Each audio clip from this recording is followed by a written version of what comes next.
మాజీ కేంద్ర మంత్రి కాంగ్రెస్ పార్టీ సీనియర్ నేత చింతా మోహన్ మాట్లాడారు. కూటమి ప్రభుత్వం నూతన విద్యా విధానం ప్రాథమిక పాఠశాలల మీద కుట్ర పన్నుతుంది. గత సంవత్సరంలో 5,000 ప్రాథమిక పాఠశాలను తగ్గించింది. ఈ సంవత్సరం మరో 5 పాఠశాలను తగ్గించాలని చూస్తుంది. 3-4 సంవత్సరాల్లో 35,000 ప్రాథమిక పాఠశాలను తగ్గించి 10,000కు కుదించాలని చూస్తుంది.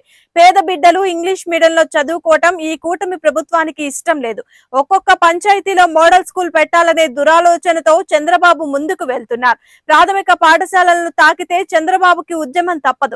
స్వాతంత్ర భారతదేశంలో పేదవానికి అన్యాయం జరగకూడదు. ఆంధ్రప్రదేశ్ రాష్ట్రంలో పేదవానికి అన్యాయం జరుగుతుంది. కూటమి పాలనలో ఓబీసీలకు, ఎస్సీలకు, ఎస్టీలకు, ముస్లిం మైనార్టీలకు అన్యాయం జరుగుతుంది. 15 సంవత్సరాల ముఖ్యమంత్రిగా ఉంటూ చంద్రబాబు ఓబీసీలకు ఏం మేలు చేశాడో చెప్పాలి. చంద్రబాబు సొంత కుప్పం నియోజకవర్గంలో చిన్న అప్పు కూడా కట్టలేని మహిళను దారుణంగా చెట్టు కట్టేసి దారుణంగా దాడి చేశారని అన్నారు. ఈరోజు గుంటూరుకి రావడానికి కారణం ముఖ్యంగా 4 అంశాలు ప్రస్తావించేదానికి రావడం జరిగింది. మొదటిది ఆంధ్రప్రదేశ్ రాష్ట్రంలో విద్యా విధానం, రెండవది అమరావతి, మూడవది బనకచెర్ల, నాలుగవది ఇందిరాగాంధీ ప్రజాస్వామ్యం.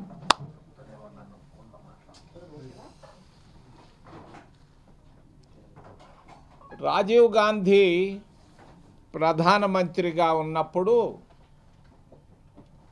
నూతన విద్యా విధానాన్ని తీసుకురావడం జరిగింది.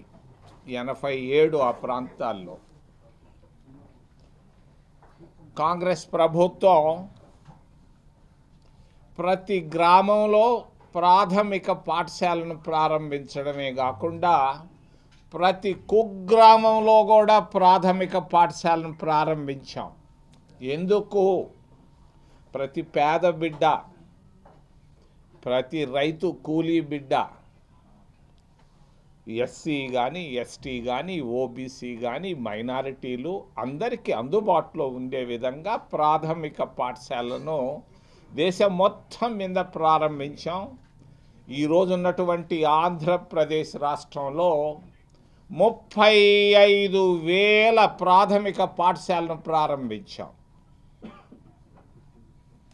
ఈరోజు కూటమి ప్రభుత్వం ఈ ప్రాథమిక పాఠశాలల పైన కుట్ర బన్నుతూ ఉంది. 35,000 ఉన్నటువంటి ప్రాథమిక పాఠశాలను గత సంవత్సరంలో 5,000 పాఠశాలలు తగ్గించారు. ఈ సంవత్సరం మరొక 5,000 పాఠశాలను తగ్గించాలనుకుంటున్నారు. రాబోయేటువంటి 3-4 సంవత్సరాల్లో 35,000 ప్రాథమిక పాఠశాలను 10,000 లోపుకు తీసుకురావాలన్న కుట్రతో ఈరోజు కూటమి ప్రభుత్వం వెళుతూ ఉంది. ఎందుకు వెళుతూ ఉంది? వీళ్ళకి ఇష్టం లేదు పేద బిడ్డలు చదువుకోవడం, పేద బిడ్డలు ఇంగ్లీష్ నేర్చుకోవడం కూడా ఇష్టం లేదు. అందుకే ఈ ప్రాథమిక పాఠశాలను మోడల్ స్కూల్స్ అనే కాన్సెప్ట్ పైన ఒక్కొక్క పంచాయతీలో ఒక్కొక్క స్కూల్ పెట్టాలన్న ఆలోచనతో చంద్రబాబు నాయుడు ప్రభుత్వం వెళుతూ ఉంది.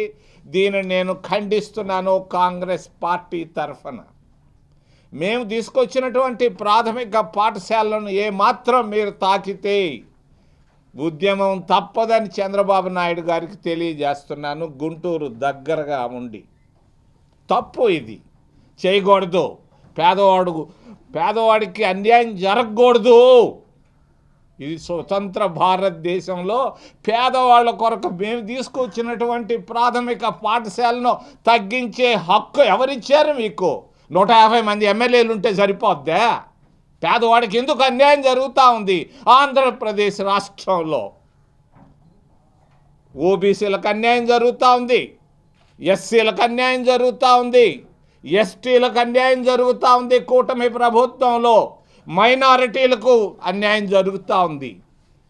మరి ఓబీసీలకు పెద్ద పీట వేశానంటాడు చంద్రబాబు నాయుడు. ఏం వేశాడు? 15 సంవత్సరాల ముఖ్యమంత్రిగా ఓబీసీలకు ఆయన ఏం చేశాడు నేను అడుగుతున్నాను. గుంటూరు నుంచి. ఏం చేశాడు ఆయన? ఒక ఓబీసీ మహిళను ఆయన సొంత నియోజకవర్గం కుప్పంలో చెట్టుకు కట్టేసి కొట్టారు, చిన్న అప్పు కట్టలేదని.